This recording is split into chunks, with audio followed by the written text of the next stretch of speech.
August 3 దేవుని వాగ్దానం. నిశ్చయముగా నిన్ను విస్తరింపచేతును.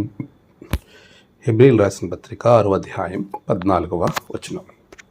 మన ప్రభువైన యేసుక్రీస్తు నామములో మీ అందరికీ ఈ ఉదయం శుభములు తెలియచేయచ్చు ఉన్నాను. ప్రియమైన విశ్వాసులారా, మొదటిగా మీ అందరికీ స్నేహితుల దినోత్సవ శుభాకాంక్షలను తెలియచేయచ్చు ఉన్నాను. ప్రియ విశ్వాసి, మన జీవితంలో ప్రభు ఇచ్చే గొప్ప వాగ్దానాలు మనలను ఎప్పుడు కూడా సంతోషంగా, ఆనందంగా, నిరీక్షణ కలిగే వాటిగా మారుస్తూ ఉంటాయి.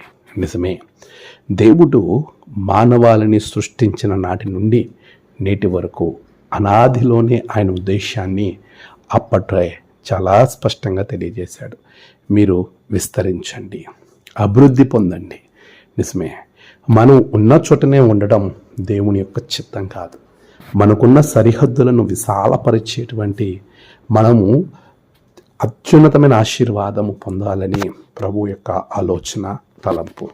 ఈరోజు వాగ్దానం కూడా అదే రీతిలో మనతో మాట్లాడుతూ ఉంది. నిశ్చయముగా నిన్ను విస్తరింపచేతును. నువ్వు అనుకోవచ్చు, నేను ఈ పని ప్రారంభించి చాలా రోజులైంది, నేను ఇంకెప్పుడు అభివృద్ధి పొందుతాను, నా సంస్థ ఎప్పుడు విస్తరింపబడుతుంది, నా జీవితము ఎప్పుడు విస్తరింపబడుతుంది, నా సేవ ఎప్పుడు విస్తరింపబడుతుంది, అనేక రకాలైనటువంటి ఆలోచనలతో నువ్వు ఉన్నావా? వాటిని బట్టి నిరాశ చెందుతున్నావా? ప్రభు అంటున్నాడు, నిశ్చయముగా నిన్ను విస్తరింపజేస్తా. దేవుడు మనలను విస్తరింప చేయడానికి ఆసక్తి కలిగి ఉన్నాడు. మరి నీవు నీ జీవితాన్ని ఆయన చేతుల్లో పెట్టాలి. మనం విస్తరింపబడాలనే కోరిక ఆయన కలిగి ఉన్నాడు. అది నెరవేర్చబడటానికి మనల్ని మనము దేవునికి సమర్పించుకునే వారంగా ఉంటున్నామా లేదా అనేది ఒకసారి ఆలోచించేద్దాం. నిజమే, ఈ స్నేహితుల దినోత్సవం రోజునాడు ప్రభువు ఆనాడే చెప్పిన మాట, నేను మిమ్మల్ని దాసులు అని పిలవక స్నేహితులుగా పిలుచుచున్నాను అని చెప్పాడు. అలాంటి నిజ స్నేహితుడైనటువంటి ప్రభువు మనతో ఉన్నప్పుడు మనం ఎందుకని ఆయనను వదిలిపెట్టి మనం ముందుకు వెళుతూ ఉన్నాం? యోహాను సువార్తలో చాలా స్పష్టంగా ప్రభు మాట్లాడుతున్నాడు. 15వ అధ్యాయం 15వ వచనంలో, ఇక మిమ్మల్ని దాసులను పిలవక స్నేహితులను పిలుచుచున్నాను. ఎందుకంటే ఆయన మనకి అన్నిటిలో కూడా ఒక నిజమైన స్నేహితుడిలాగా మనకి సహాయం చేయడానికి ముందున్న దేవుడు.